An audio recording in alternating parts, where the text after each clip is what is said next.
आज ही डाउनलोड करें और अपने पसंदीदा शोज का आनंद लें।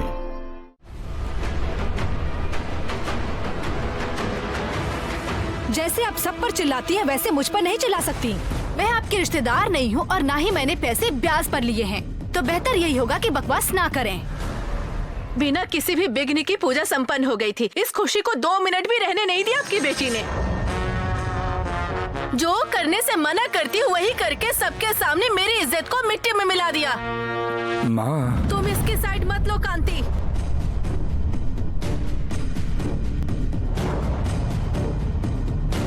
इस पूरे गांव में मेरे सामने खड़े होकर ऐसे बात करने वाला कोई मर्द पैदा हुआ है क्या? बोलो। दूसरों का घर बर्बाद करके चाहे आप कितनी भी पूजा पाठ कर ले, कोई लाभ नहीं होगा, याद रखिए। ऐसे में वो लड़की वहां आकर मुझे ही सबके सामने ज्ञान दे रही थी। मुझे कैसा लगा होगा? अब उस लड़की को डांटने से क्या फायदा, जब मेरा ही खून मेरी बात सुनने को तैयार नहीं है।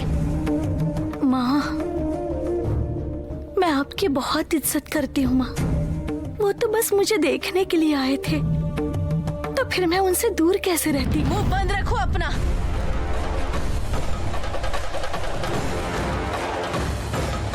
अगर सच में वो तुमसे प्यार करता है तो उसे कहो हमारे घर आकर तुम्हारे पैरों में गिरकर तुमसे माफी मांगे। वो तुमसे ऐसे चोरी छुपे आकर मिलता है, उसे शर्म नहीं आती क्या?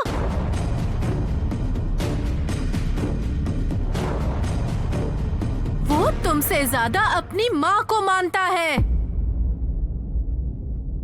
और तुम उसे अपनी माँ से ज्यादा उसको मानती हो। बस यही फर्क है।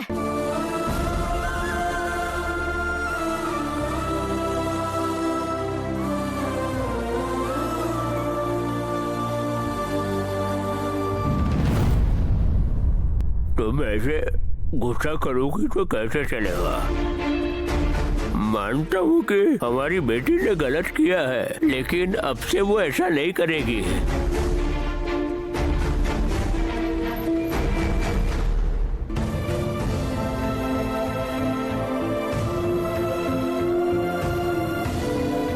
मैं भी यही चाहती हूँ कि मेरी बेटी का घर जल्दी से बस जाए।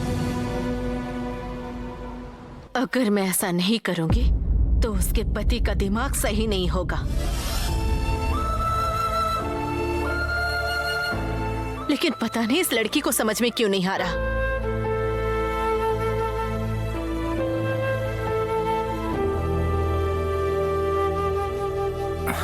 वो सब समझ जाएगी माँ, आप बुरा मत मानो। तुम चाहे मुझे जितना भी मना लो, लेकिन आज का दिन मैं कभी नहीं भूल पाऊंगी।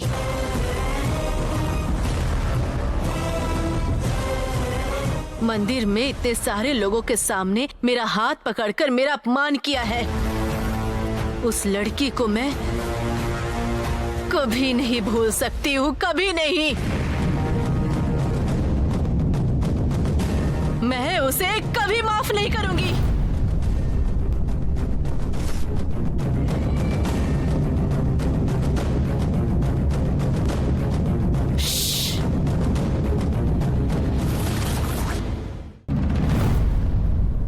पद्मा, पद्मा, घर में हो क्या?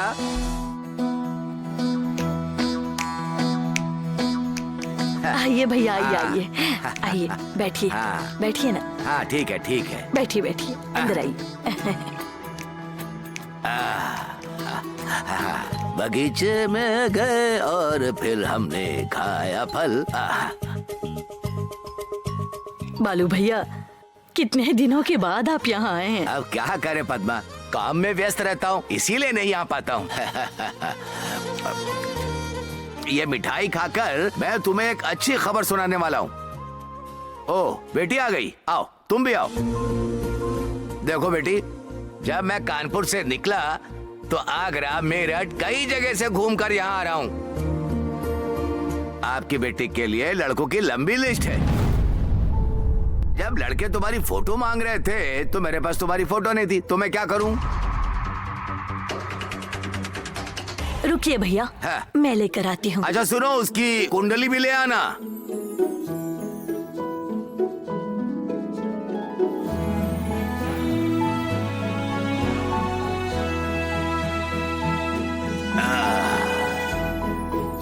ये लो बालू भैया।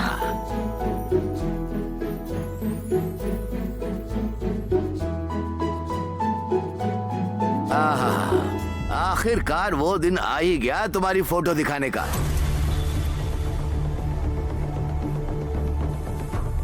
बस एक ढंग का रिश्ता मिल जाए तो मैं कूदता हुआ आ जाऊंगा। हाँ।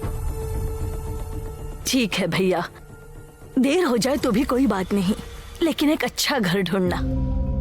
मेरी बेटी ने इस घर में बहुत दुख उठाए हैं।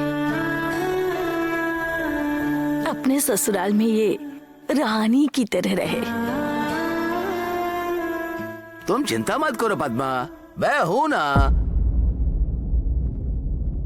लड़के वाले अगर लड़की के पिता के बारे में तुमसे पूछें तो कह देना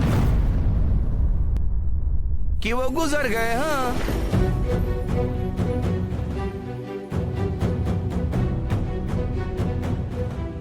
ये क्या बालू भैया, क्या बोल रहे हैं ये?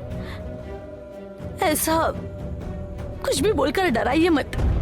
बुरा मत मानना पद्मा, लड़के के पिता तुम्हारे पति के बारे में जरूर पूछेंगे, इसीलिए। इसलिए क्या ये चल बसे ऐसा कहेंगे?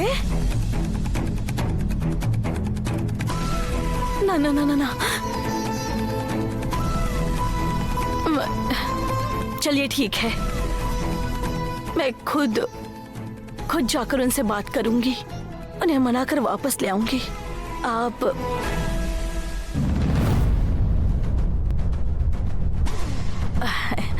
आप बस एक अच्छा लड़का ढूंढ दीजिए। हाँ, तो फिर तुम अपने पति को इस काम के लिए मना लोगी? हाँ, क्या हुआ चाचा? हमेशा तो आप होटल आते थे, आज सीधा घर में ही आ गए आप। बेटी अच्छा हुआ कि तुम आ गई। तुम्हारी दीदी के लिए एक अच्छा लड़का खोजने की सिर्फ बात हो रही थी। हाँ? तो फिर रिश्तों के बारे में बात करने की बजाय आप फालतू लोगों के बारे में माँ से आखिर बात क्यों कर रहे हैं चाचा?